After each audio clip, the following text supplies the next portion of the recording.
So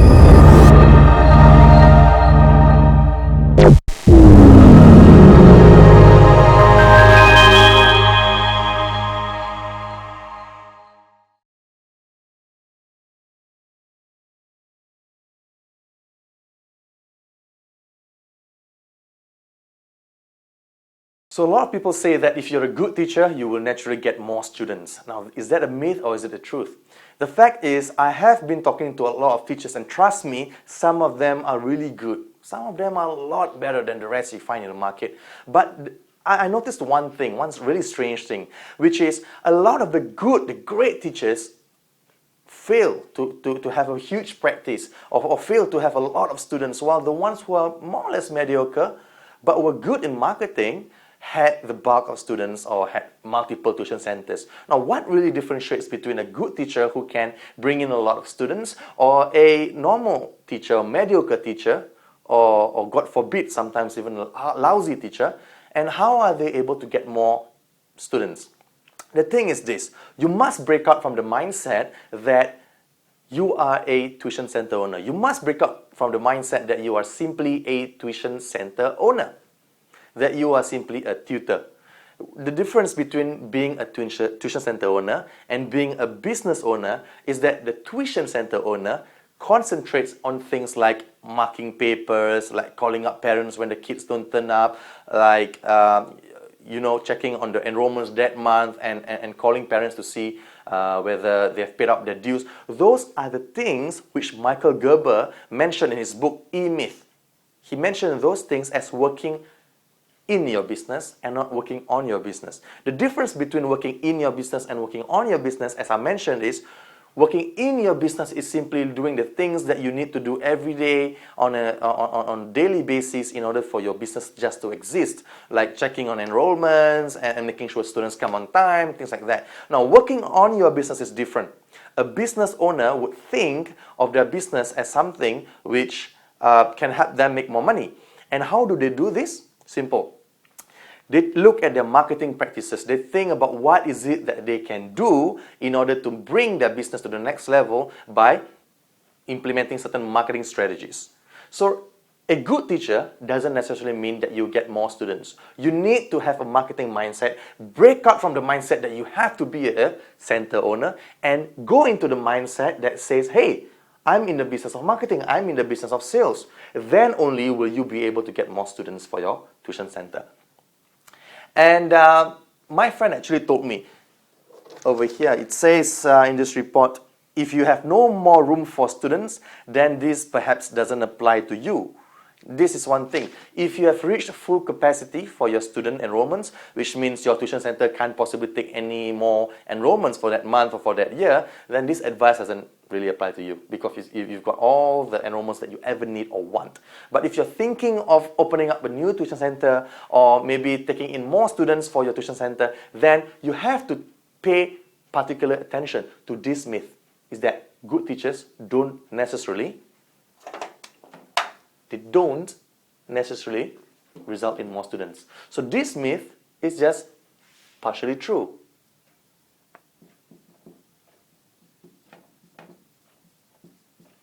It's partially true because if you're good, you get more referrals.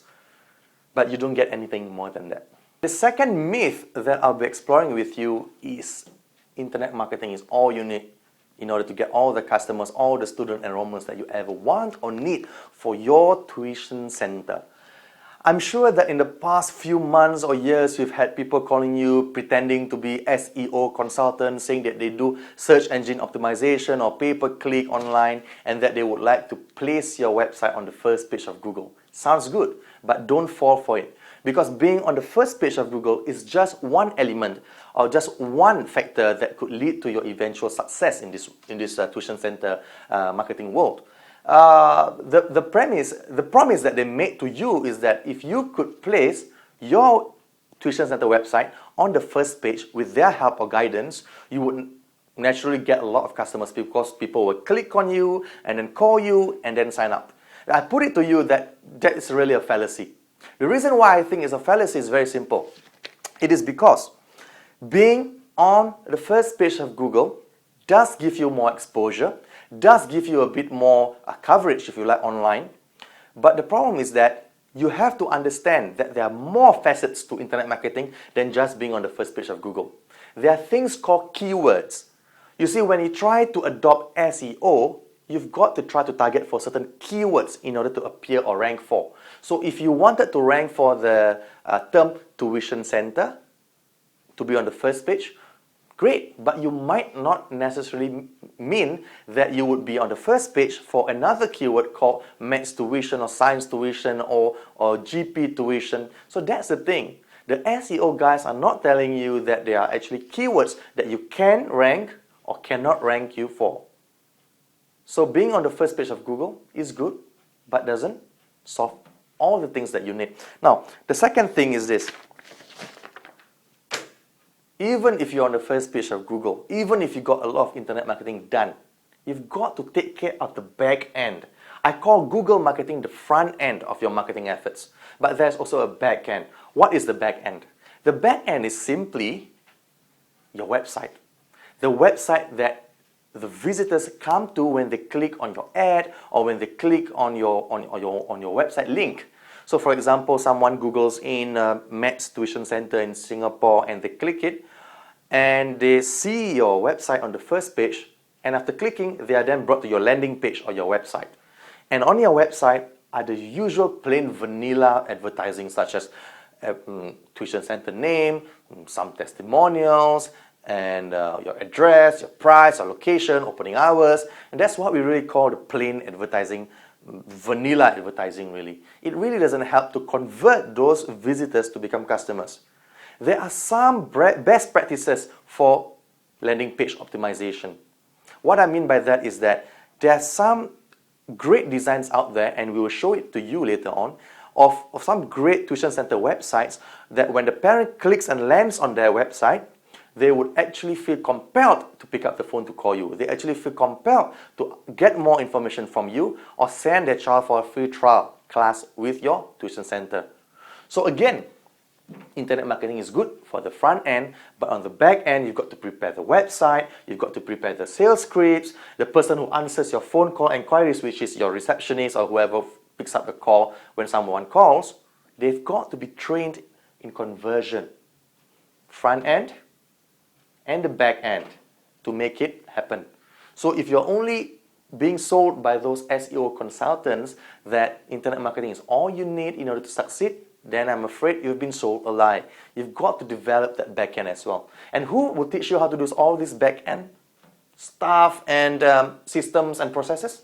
We will share with you for free all the back-end information that you will ever need. The third myth that is very much propagated in today's business environment or world is that advertising needs to be expensive in order for it to work. Well, I'll show you the old way of doing advertising, and I'll also show you the new way of doing advertising. The old way implies that you have to advertise on big media, print, TV, radio, classifieds, yellow pages, in order for it to be effective. But those mediums are really what I call the expensive mediums. And I say expensive objectively. Now, the word expensive is quite subjective, isn't it? If you're spending $1,000 and you're making $50,000 as a result of the advertising, then it need not be expensive. But I will show you in a while why advertising does not need to be expensive to work. This is false. As is this. It's false because there are really lots of free and low-cost advertising that you can use in order to bring down the costs of advertising and then also at the same time bringing up the results from your advertising. Some of the expensive ones, like I mentioned, are yellow pages, classifieds, newspaper ads, radio, television, and the ones which are very much cheaper and affordable today and works better than those big-name media is what I would call PPC, pay-per-click. I don't want to go into details now. I share with you in a bit about how PPC works and why it's really cheap when compared to the rest. Second is you can actually use flyers, but not just any old flyer. It has to be targeted. in a geographic location. It has to have compelling information within that flyer that brings the person who's reading the flyer to go to a landing page or website to get more information, etc. So I'll also cover this in a while. There's also things like forums. You can go to forums where parents hang out, decision makers who are looking for a good tuition center or a good tutor to help teach their child. So these are just some of the cheap or free advertising methods that you can use today and bypass the expensive advertising. The reason why I say that advertising could be cheap and effective at the same time is just take, for example, PPC. Or flyers. Just for ease sake, I'll just use flyers. Let's say, for example, you were spending about $500 on the design and printing for the flyers. And then you pay someone about $100 to distribute it near schools or near places where a lot of parents are.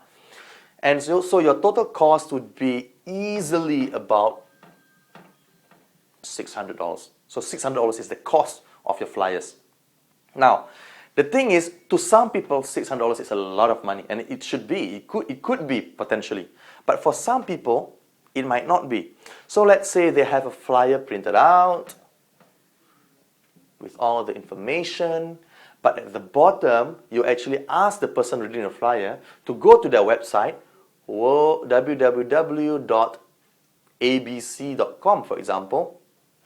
And then when they come to this website, abc.com, they are then able to find out more about your company or to download a free report, for example. And this helps to increase the interactivity or the engagement value between the person who received this flyer and your website. And as a result of these flyers, which cost $600, you get, say, 100 calls or inquiries via email, SMS, direct mail, whatever. So you get 100 calls and inquiries. And out of these 100 calls and inquiries, you actually make, or you actually convert, say, about 20 parents who buy tuition at an average price of about $200 a month. So let me just recap. You're spending $600 to print up flyers, which gets 100 inquiries, of which you convert 20%, and eventually 20 parents sign up at an average price of $200 a month. So you just made $4,000 a month. And let's assume that you keep your customers or students for an average length of about 12 months. There would be an extra $48,000. I've just shown you a way how you can spend $600 and make an extra $48,000 in the course of a month. That's what we call cheap, effective advertising.